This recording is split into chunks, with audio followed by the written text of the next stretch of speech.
Olá, hoje nós vamos começar uma série de videoaulas para abordar um dos assuntos mais importantes da área da computação, que é a programação.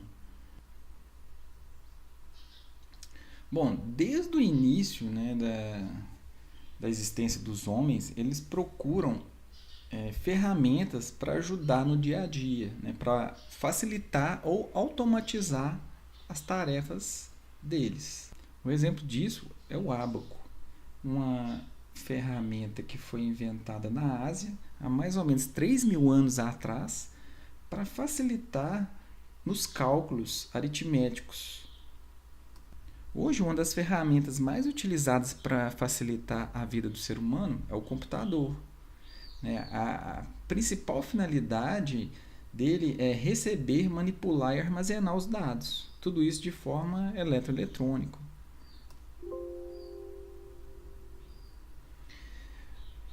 Hoje, a maioria dos computadores, a grande maioria, podemos dizer mais de 90% dos computadores no mundo todo, utilizam uma arquitetura chamada de arquitetura de von Neumann. Essa arquitetura pode ser melhor entendida nesta imagem, nessa simples imagem, em que o computador é dividido em partes principais, onde que a gente tem a unidade central de processamento, que seria essa caixa maior, aqui, ó. E essa unidade central de processamento ela é subdividida em uma unidade de controle e uma unidade lógica aritmética. Tá? Então, é nesse local em que todos os cálculos e todo o processamento do computador é feito. Essa unidade de controle, ela que vai controlar quais instruções vão ser executadas. De fora dessa unidade central de processamento, a gente tem a memória, e a memória é responsável por armazenar os dados que serão processados e também o resultado desse processamento. Além disso, nós temos aqui dispositivos de entrada e saída. O que seriam isso? Teclado, mouse, monitores, equipamentos externos à unidade central de processamento. O que é interessante a gente verificar que a memória do computador ela é subdividida em diversos pedaços ou diversas células, e cada célula dessa tem um endereço exclusivo. E é assim que o computador sabe exatamente aonde cada informação está. A arquitetura de von Neumann ela funciona em um ciclo que fica trabalhando enquanto a máquina está ligada. E como que isso acontece? Existe um local que a gente chama de contador de programa, em que é armazenado qual instrução do computador vai ser executada.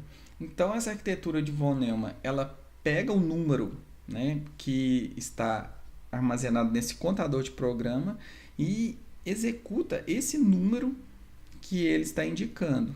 Feito isso, é incrementado esse contador de programa, para que possa futuramente ser executada a próxima instrução do computador, e isso fica se repetindo enquanto o computador está ligado. Bom, e que instruções são essas? Essas instruções são comandos que são utilizados para manipular o hardware, manipular a máquina em si. E esse conjunto de instruções ele recebe o nome de algoritmo. Então, aqui no slide eu coloquei diversas definições do termo dessa palavra que é tão importante para a gente. Então, a primeira diz que o algoritmo é uma sequência de passos que visa atingir um objetivo bem definido. Vamos ler uma outra. Algoritmo é a definição de uma sequência de passos que deve ser seguida para a realização de uma tarefa. Vou ler uma última. Algoritmo é uma sequência finita de instruções ou operações cuja execução em um tempo finito resolve um problema computacional. Então aqui a gente tem 3 definições, eu li 3 definições, mas existem diversas definições, todas, né, com a ideia de que um algoritmo é uma sequência de passos para a gente resolver um determinado problema. E esse termo algoritmo e essa sequência de passos a gente pode exemplificar com situações cotidianas do dia a dia. Por exemplo, como que seria um algoritmo para a gente somar 3 números? Para a gente somar 3 números, a gente tem que seguir alguns passos. Quais que seriam? Primeiro, eu tenho que ter esses números, eu tenho que receber esses números. Depois eu simplesmente somo e num terceiro passo eu mostro o resultado obtido. Olha um outro algoritmo aí do cotidiano nosso, do dia a dia. Como que é fazer um sanduíche? Eu tenho que pegar o pão, eu tenho que cortar o pão no meio, passar a maionese. Que mais? A gente pode colocar alface, a gente pode colocar tomate, a gente pode colocar um hambúrguer, e fechar esse pão e o sanduíche está pronto, para comer. Olha um outro exemplo. Trocar uma lâmpada. Como que a gente faz? Antes de trocar uma lâmpada, a gente tem que ir lá pegar a lâmpada nova, a gente tem que colocar uma escada, posicionar a escada no lugar correto, subir nessa escada, retirar a lâmpada, coloca a lâmpada nova, a gente desce, testa, e depois descarta essa lâmpada nova. Isso são exemplos de algoritmos do nosso dia a dia. São instruções, são comandos que a gente faz. Aqui uma questão interessante é que esses passos, alguns têm uma ordem obrigatória. Como é que a gente vai trocar uma lâmpada sem antes subir na escada? Então, alguns passos têm que ser seguidos corretamente, na ordem certa, para que a gente obtenha o resultado que a gente quer. Alguns outros passos você ainda pode modificá-los, sem que o resultado final seja alterado. Então, por exemplo, naquela ideia de fazer um sanduíche, talvez você possa colocar uma alface antes de colocar a maionese, por exemplo. Mas o passo inicial tem que ser o quê? Você tem que pegar o pão e cortar o pão. Mas agora a ordem de colocar essa maionese ou colocar o alface talvez não vai influenciar tanto no seu resultado final, que é obter o sanduíche. Então a ideia de algoritmo na computação, para a gente criar instruções para passar para essa arquitetura de von Neumann, vai seguir essa mesma ideia. Você vai criar uma sequência de instruções, ou seja, você vai criar um algoritmo, para comandar alguma ação lá no computador. E essa sequência de instruções, algumas têm que seguir uma ordem correta, para o bom funcionamento do seu algoritmo. Agora, outras instruções elas podem ser modificadas, sem que o resultado final ali do que você deseja não seja alterado. Sempre quando a gente pensa em criar um algoritmo, principalmente um algoritmo para computação, para conversar com a arquitetura de von Neumann, a gente tem que pensar sempre 3 passos básicos. A gente tem que pensar no algoritmo, o que vai entrar nesse algoritmo, o que nós vamos fazer nesse algoritmo, qual que é o processamento e o que a gente vai retirar, o que vai ser a saída desse algoritmo.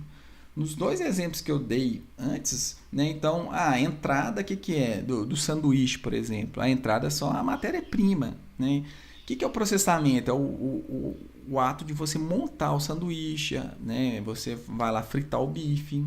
O que é a saída? A saída é o sanduíche. Pronto. E o da escada, ou da lâmpada, o que você tem que fazer? Qual que é a entrada? É você pegar também o que você vai precisar. Você vai precisar da lâmpada, da escada. O que é o processamento? É o ato da troca mesmo da lâmpada. E a saída? A saída é que no final, quando você apertar o interruptor, a lâmpada vai acender. né? Então, sempre quando você for criar um algoritmo, você tem que ter isso em mente, né? O que vai ser a entrada? A entrada vai ser de acordo com o problema que você tem para resolver. Mesma coisa, as instruções que você faz, né? O processamento que você faz para conseguir o resultado que você quer. E no final você mostra aquele resultado, né? De acordo com o problema também que você tem. Ah, será que você vai mostrar isso como? Numa tela? Você vai mostrar isso num papel? Né? Então, esses são os passos básicos que você tem que ter em mente para você criar um algoritmo. Entrada, processamento e saída. Bom, e esses algoritmos, né, a grande função deles é para a gente criar programas de computadores, né, ou do inglês softwares. Né? Então, o que é um programa de computador ou um software? Né? É um ou mais algoritmos, ou seja, são uma sequência de ações ou várias sequências de ações, né, a serem usadas direta ou indiretamente por um computador, a fim de obter um determinado resultado. Então, resumindo, né, o que é um programa de computador? São um ou mais algoritmos, né, que trabalham em conjunto. E esses algoritmos eles são feitos utilizando uma linguagem de programação. Né? Assim como o ser humano utiliza o português, utiliza o inglês ou qualquer outra linguagem natural para se comunicar, nós vamos usar uma linguagem de programação para criar essas instruções, né, para comandar essa arquitetura de von Neumann. Então, essa é a ideia. E para a gente criar um programa, geralmente a gente tem algumas etapas básicas. Tá? Então, aqui eu estou citando de forma bem macro, né, algumas delas, que são a análise. Então, antes de você criar um programa, você tem que analisar o problema, você tem que estudar, você tem que visitar o local, né, que você deseja solucionar aquele problema. Então, se você quer criar um software para uma empresa, você tem que ir lá visitar essa empresa, fazer uma análise de que eles precisam.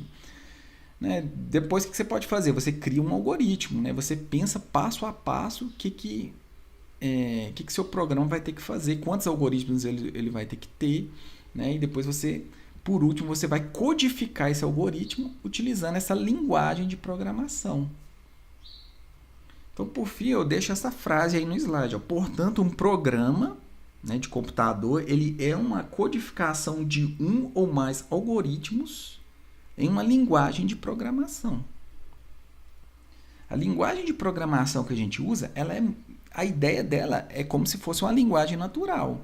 A gente tem que ter uma sintaxe e a gente tem que ter uma semântica para essa linguagem. Né? Como assim uma sintaxe? Bom, quando a gente vai escrever uma carta em português, a gente tem que seguir uma sintaxe, a gente tem que usar ponto final, a gente tem que colocar um parágrafo, a gente começa um parágrafo lá com letra maiúscula, né? Todo nome próprio ele é maiúsculo. Então, olha para você ver, tem toda uma regra gramatical, né, na linguagem, por exemplo, portuguesa. E vai existir também uma sintaxe que a gente vai ter que seguir, né, para a gente conseguir codificar os nossos algoritmos. Tá? E a linguagem natural ela tem uma semântica. Quando eu coloco uma frase, né, por exemplo, a casa é bonita, né, e tem uma semântica. Você entende que é uma casa, um local onde alguém mora e essa casa, né, tem características belas, né, você consegue ver que ela é bonita, bem estruturada. Então, a semântica é o significado. Então, nessa linguagem de programação que a gente vai usar, ela também vai ter um significado, né? Vai ter uma lógica ali por trás, né? Tanto para o computador entender, quanto para a gente, quando a gente lê aquela linguagem, a gente vai entender também o que a gente está querendo passar para o computador fazer. Então, essa linguagem de programação ela vai ter um conjunto de símbolos que nós vamos usar, certo? E esses símbolos, eles vão seguir uma gramática. E é interessante que essa linguagem que a gente está usando é uma linguagem de mais alto nível. Como eu disse, ela tem uma semântica. Eu vou bater o olho nela e vou entender o que eu estou querendo passar para o computador. Só que, vamos dizer assim, por trás dos panos ali, essa linguagem ela é convertida automaticamente para a gente em uma linguagem de máquina, né? Em bits, em zeros e uns. Né? Ou seja, pulso elétrico e ausência de pulso elétrico. Bom, existem diversas linguagens de programação. Assim como existe o português, o inglês, o francês, o espanhol, também a humanidade, né, criou diversas linguagens de programação para a gente manipular essa arquitetura de von Neumann. Aqui eu estou citando alguns exemplos, tá, de algumas linguagens, né? Esse primeiro gráfico aqui, ele meio que indica quais são as linguagens, quando que elas surgiram, né, ao longo do tempo aqui. Tá? Então, cada um desse aqui é um nome de uma linguagem. Então, Fortran, Algol, Pascal, C, tudo são linguagens. E aqui do lado eu mostro um gráfico recente, de 2019, de quais são as linguagens mais utilizadas nos dias atuais. Tá? Interessante que essa ideia aqui de qual é mais utilizada, ela foi mudando ao longo do tempo. Então eu indico até aqui, eu deixei um link aqui do YouTube para vocês darem uma olhada, em que mostra, né, ao longo do tempo como que esse gráfico aqui, ó, né, de linguagens mais utilizadas, ele foi mudando ao longo do tempo. Tá? Hoje em dia, Python, JavaScript e Java são as linguagens mais utilizadas pelos programadores. E independente da linguagem que você escolher aqui, ela vai passar por esse processo que eu falei anteriormente, que é de converter essa escrita de mais alto nível para uma escrita de mais baixo nível, que a máquina realmente entenda. Existem, né, duas formas básicas de fazer isso, que é a interpretação ou a compilação. A compilação é que nós vamos utilizar mais aqui nessa primeira etapa aqui dessas videoaulas. E essa compilação, ela na verdade é uma série de etapas, né, que um programa especial chamado compilador faz para a gente. Então, o compilador é um programa que vai pegar essa escrita que a gente fez de mais alto nível, em que a gente entende, para uma escrita de mais baixo nível, né, para que o computador possa entender.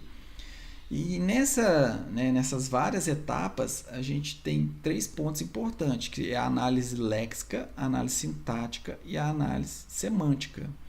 Então, a análise léxica, né, a grosso modo, é para ver se a gente escreveu as palavras corretamente. Então, por exemplo, se eu for escrever a palavra Brasil, eu não posso colocar um espaço entre as letras. Né? Isso aí seria uma análise léxica. Então, assim, a análise léxica vai ver se a pessoa digitou as palavras corretamente.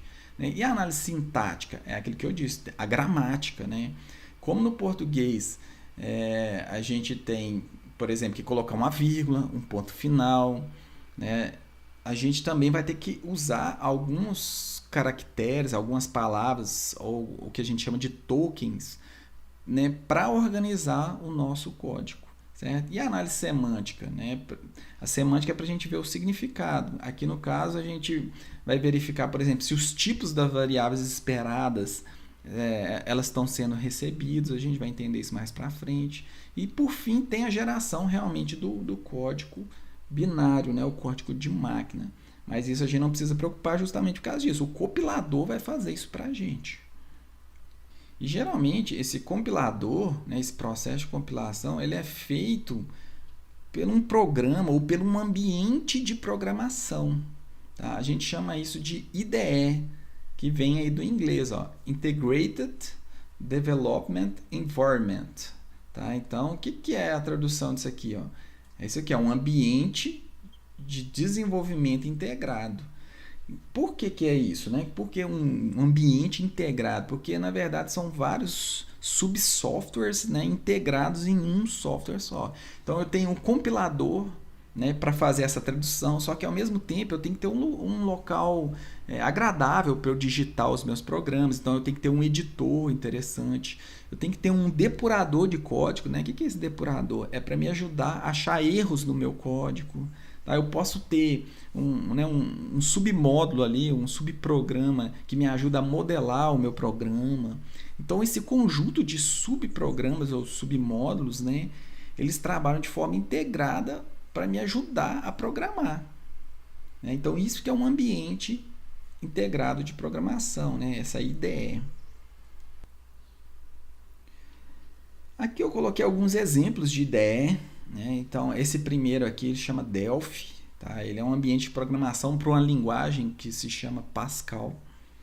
Aqui eu coloquei dois ambientes de programação para a linguagem Java, esse aqui chama Eclipse e esse último aqui chama NetBeans. Todos são ambientes de programação, ou seja, são um conjunto de subsoftwares, né, para ajudar a gente a desenvolver um programa, a criar os vários algoritmos que a gente precisa aí para criar o programa. E dentro de um dos mais importantes aí tem um compilador. Então dentro dessa IDE tem um compilador para gerar o executável para a gente.